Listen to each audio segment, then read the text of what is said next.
go on to respect at work. Respect at work. Now, can I just make a few passing Oh, comments? please, Andrew. I enjoy your passing comments. You know, when you go to your favourite coffee shop to get that nice bitter Italian coffee and a Lavoisier coffee, Yep.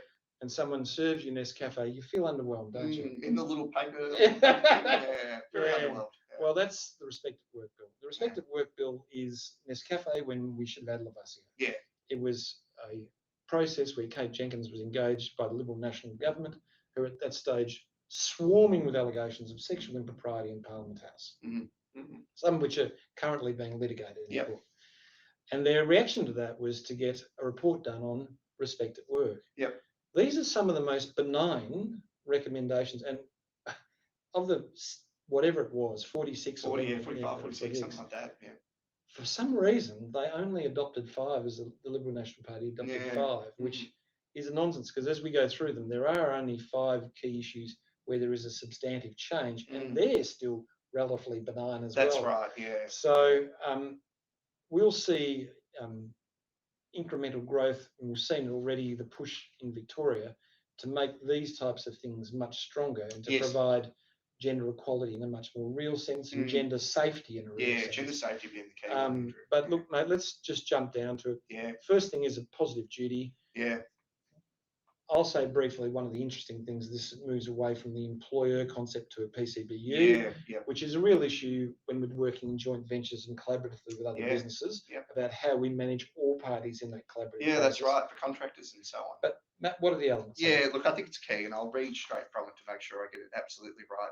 So employer or PCBU must take reasonable and proportioned measures to eliminate, I think that's the key wording, as far as possible, discrimination on basis of a person's sex, sexual harassment or harassment on the basis of sex, hostile workplace environments, which we'll come back to, and acts of victimisation that relate to any complaints or proceedings about the above.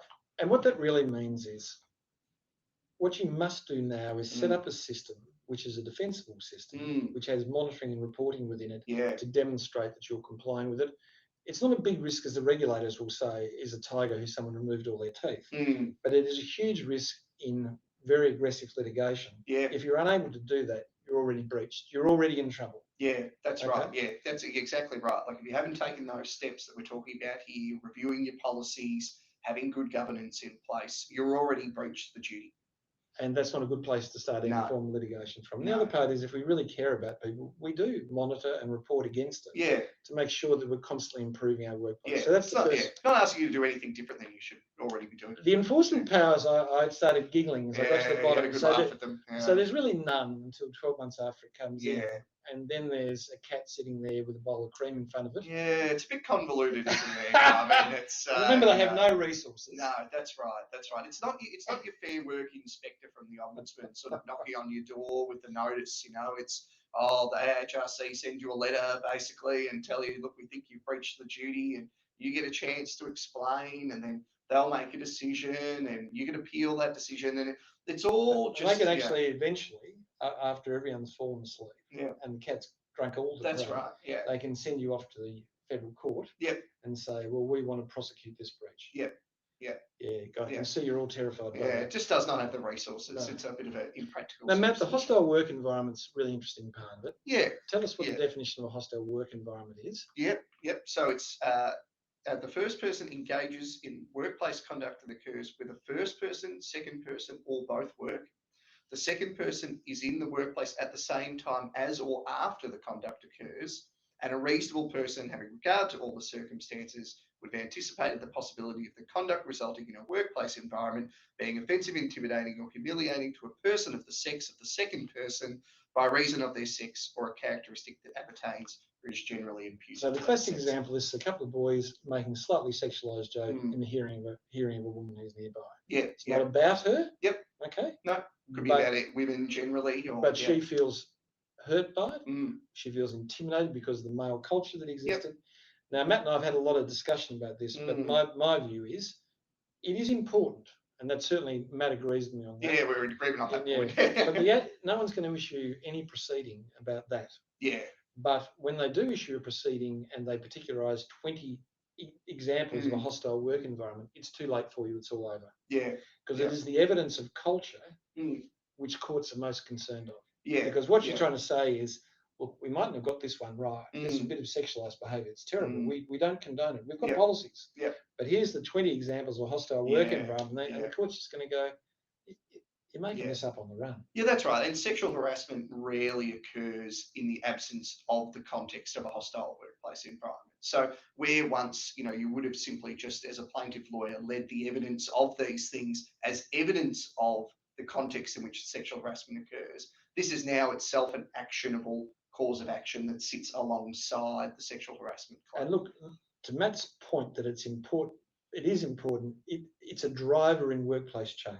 Yeah. Because what it means is you can no longer turn a blind eye. Yeah. Well, that's the after part. Yeah. So look, I totally agree with Matt on that. Representative proceedings. Yeah. So look, I'm feeling pretty threatened by this one. Yeah. Look, so really just an empowerment of third parties, but really this is targeted towards unions to bring sexual harassment or subjecting to a hostile workplace environment claims on behalf of an employee or person who is a complainant about that sort of behaviour. And this is going to be used for indicative wedge complaints where someone's attacking an organisation, they find something with a few legs. Yeah.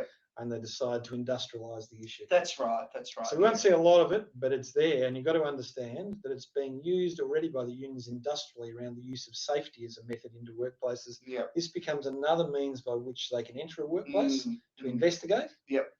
Becomes another means by which they can bring an action to bring down the leadership of an organisation. Yes. By concentrating force on a particular piece of, but as Matt's quite rightly said, except in education, government and health, they're mainly male workforces that the unions have strong concentration. That's right.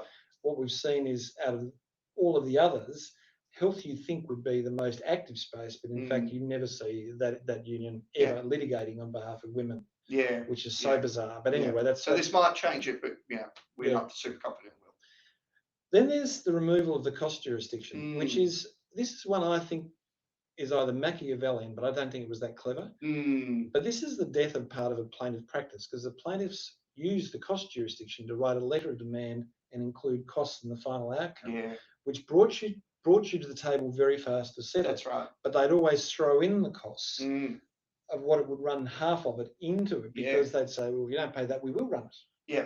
And so you, instead of paying $40,000 or $50,000 for a general damages claim, you're paying $150,000, and $100 of that was for pre-costs. Yeah, that's right. And that's just gone. Yeah, look, it might increase access to unrepresented applicants, and if you've dealt with any unfair dismissal or general protections claim with an unrepresented applicant, you know how difficult it can be. So this may create some difficulty in that respect. It'll certainly move people, but every state jurisdiction has a similar cost style around that. Yeah. But you're right, it does increase availability, but fundamentally it damages the plaintiff business. That's right. And that's why I say I don't know whether they thought this through. I don't know if it was Machiavellian and sort of anti-plaintiff law firms. It's potentially. But out of the last 10 cases that I've dealt with, every plaintiff lawyer has used Australian Human Rights Commission as their target because of the cost. Yeah, you would always go federal, you'd always go for costs. Yeah. All right, look, that's a really rapid feed down in the Nescafe. Let's just hope that Australians are a bit better than this. That we actually go, this is a very tepid response to a very real issue. This is not about political screen to be put up in front of bad behaviour. And federal parliament's not a measure of our life. Our life is the workforce that Matt and I live in every day. And we do need better architecture because we're failing. And all the current statistics show the gender pay gap is not getting better. Yeah. The gender representation on senior levels is actually not getting better. And I was just chatting to Lisa, who's one of our principals before, and she raised this issue. Actually, it's the first time I've thought of it, but it's so true. Matt would come into me, and if I disagree with Matt, he'll argue with me. He'd probably not notice that, but it's true. But Matt would never say sorry. But if we look at women, the young women who come into us and we say, look, I'm not sure that's what I want, they go, oh, sorry. And that's partly because life has conditioned them to apologise for what could be perceived as a failing rather than a learning. That's the society we have developed. That Matt and I will never say that. We'll just go, okay, we'll have the fight. Okay, I'll do that. That's the learning. It's our white male privilege. But that's exactly right. But repeatedly, women will come into a room and assume it's their fault when they haven't got the message or the style that we want. That's certainly not a culture we want.